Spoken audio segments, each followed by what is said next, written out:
So, welcome back, friends. A pretty interesting summit going on between Xi Jinping and President Donald Trump of the United States. The American economy is growing strong, boosted by artificial intelligence and consumer spending. China's overall growth remains robust, but its economy is struggling with challenges stemming from its housing collapse 5 years ago. United States companies are hiring and unemployment remains low. China's real estate crisis slammed the brakes on residential construction, evaporating jobs. American consumers, yes, the sentiment is very low at this point of time, but they keep spending even as inflation rebounds, but nowhere near to what it was 4 years ago. Consumer spending in China is still weak by most counts and is a source of worry. As far as energy security is concerned, America can still afford higher because they do have good reserves of oil, so they can manage to claw along, whereas China imports most of its oil and therefore is on the back foot. Trump is therefore winning across the board on all these various metrics, yet you would find that the leverage that America has at this point of time is a little weakened because of the Iran war. And the midterm elections being round the corner, there is very little space left for taking too much time. Action is needed, and that's why this summit was done. But there are many issues which have been discussed, and they will be hopefully be deals will be announced very soon. Already, Donald Trump is talking about 200 Boeing airplanes order from China.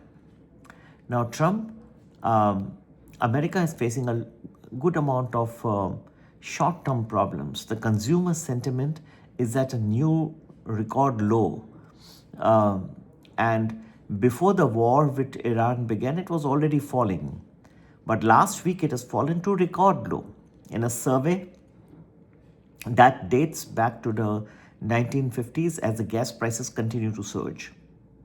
American consumers haven't yet adjusted to the massive price spikes from the 2022 inflation crisis. Meanwhile, the housing market has been frozen for years, locking away access to America's wealth engine for the would-be home buyers. Now, prices of necessities like childcare, like groceries, education, and electricity have all risen faster than the total or overall inflation in the United States. Adding a gas price shock on top of that has compounded Americans' deep uncertainty about the economy and has sent Trump's favorability ratings on the decline. High gas prices have hit American wallets immediately, and big signs with $4. I would say it's now 4.5. Last time I filled gas was 4.49 at Exxon. So plastered all over town serves as a constant reminder about how much the folks have to shell out for fuel. Now, with the looming midterms, Republicans are scrambling for answers, and this limits the leverage that President Trump has with Xi Jinping. Yet, and Xi is very well aware of the fact that Trump has very little leverage, but more, he has very little time left on his side. Trump will almost has certainly been asking Xi for help in pressurizing Iran, ramping up exports of rare earth minerals, and of course increasing purchases of United States goods, all while threatening to raise tariffs on China. That's why Xi Jinping came out with a statement that America and China have a very close relationship, and let's not do something to mess it up. It seems to be seen much that Xi will give in to Trump, as Beijing will certainly understand the political problems that the American president faces at home. It was interesting to note that Xi Jinping's daughter studies BA at Harvard University. If tariffs lift the prices, then hit markets or disrupt supply chains, then voters feel it quickly. Low economic sentiment at home is certainly limiting how aggressively the American government can push in this Xi-Trump summit. This is also one of the reasons, because of the rising unpopularity, Trump is resisting resuming attacks on Iran. And I think that's a very matured way on the part of the US president to try to bring this to a complete closure. And he has been doing it over a month now. So he's said that unless there is some amount of um, other side attacking, they will not themselves go and attack Iran. So we are seeing dragged out peace negotiations and a lockdown Strait of Hormuz that threatens still higher energy prices. The war is playing poorly at home, and more bombing are causing problems for the Trump administration at home. Anyway, Trump and his lieutenants do continue to heap praise on the economy, that US GDP is growing at an annualized rate of 2%. In the first quarter, robust growth for America's $32 trillion economy. Consumer spending and real estate, retail sales have risen relatively strongly last month, although the consumer sentiment looks to be on the weaker side. But the divide between the American strong economy and the voters' weak sentiment can have serious political consequences. Meanwhile, she has exerted even more pressure on the United States, particularly by curtailing the exports of rare earths that the Trump administration will need to build weapon stockpiles after the Iran war is officially over and dusted. She and senior Chinese officials view rare earths as critical to the ability to push back against any new US demands of tariffs. And China has built up its arsenal of US countermeasures in recent years. Earlier this month, it dusted off a 2021 statute, never before used, to block Chinese citizens and enterprises from complying with US sanctions. Effectively, you find that China is relatively confident in its position, even if talks fail. But I don't think so. I think we are looking forward to a favorable outcome, and I think there should be some good news by the time we reach Friday evening. So it's not that China's domestic economic challenges matter less than America. She is just working on a different time scale than President Trump.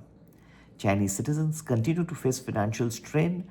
A large segment of the population remains unemployed, and youth joblessness has hovered around 16% over the past couple of months.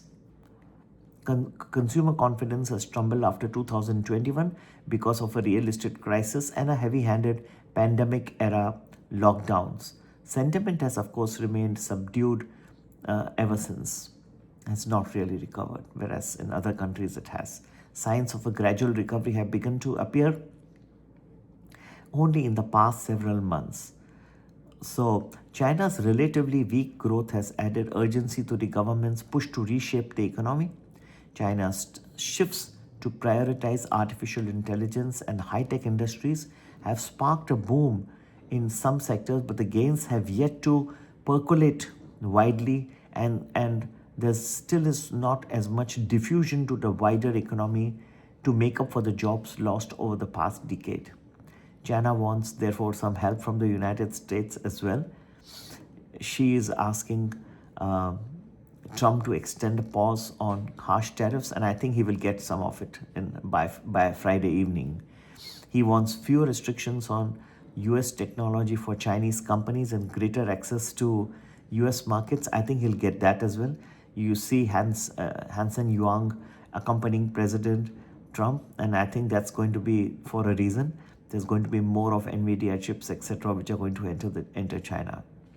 Taiwan is also appearing in the negotiations, and she is warning that there could be conflicts between US and China over tariff, and he was warning America to keep away from it. So, but we have the Secretary of State Marco Rubio saying that America's stand remains the same. There's nothing has changed. All said and done, I think this should have a happy ending. America should be able to get some leverage, some help from China in ending the war, At the same time, there should be some new orders, tech goods, some new entry points for Tesla, for Nvidia's chips, and there could be relaxation on the part of China in exporting rare earth minerals. America, on its part, is hopefully going to reduce some of the tariffs that they have been charging China. So, this is all going to be part of the deal. Most importantly, I think, will be China's influence over Iran and help in opening up the Strait of Hormuz, which I think will be good not only for the American economy but also for the world economy. So, I think I am positive. I am hopeful that uh, there should be a favorable outcome from the Xi Jinping President Donald Trump talks that are to conclude on Friday. We should see by Friday late evening or night, we should see some favorable outcome. Happy investing. And yes, to get to know our predictions of the US markets, do join our Prime Plus Telegram group. You can WhatsApp us on 732-732-2720 for the Indian markets. You can join Premium Plus. It gives you 10 to 12 days predictions in advance and good multipaggers. Number to get in touch is 982086144. Happy investing. Have a nice day.